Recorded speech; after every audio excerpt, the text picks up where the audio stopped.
This is the normal world. You go to work in a city. All around you are enormous new buildings. They look alike.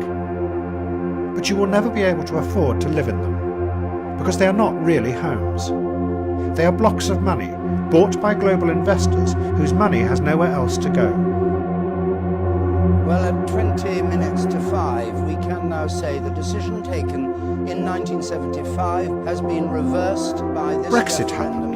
It showed that all the people who are supposed to tell you about the world, the journalists, the politicians, the think tank experts, know nothing.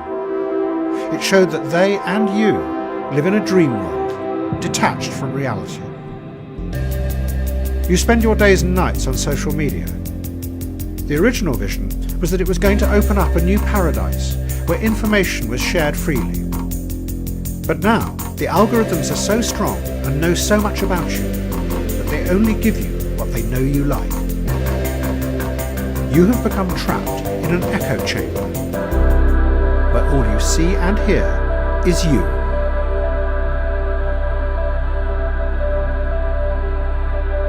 You go into an office and sit at a desk. But maybe it is a fake job. Your real job is shopping. The true factories of our time are the shopping malls. That is where the real hard work is done. You are managed with performance targets and measured outcomes. But as you sit in the glass-walled offices, you know that the targets are manipulated and fake, and the managers know that you know. But you all sit there and pretend it is objective and rational.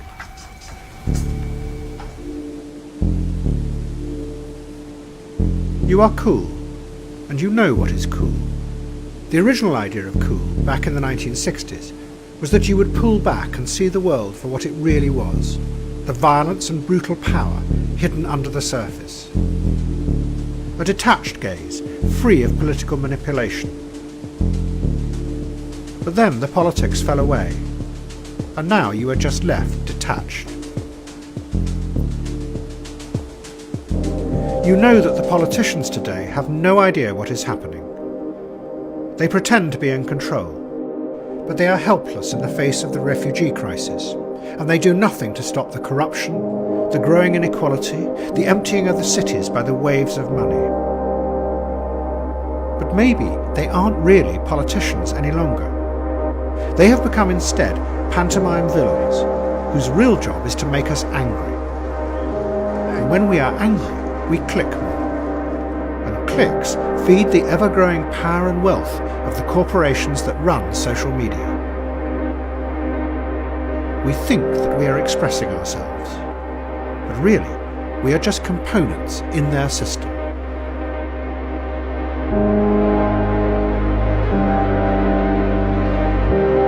At the moment, that system absorbs all opposition, which is why nothing ever changes.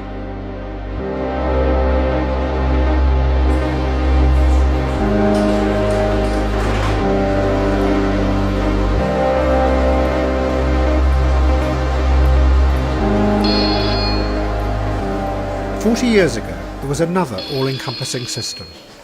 It was in the Soviet Union. But by the 1970s, the system was starting to crack. Russia became a society where everyone knew that what their leaders said was not real, because they could see with their own eyes that the economy was falling apart. But everybody had to play along and pretend that it was real, because no one could imagine any alternative. One Soviet writer called it hypernormalization.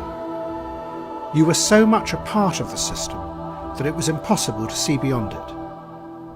The fakeness was hypernormal.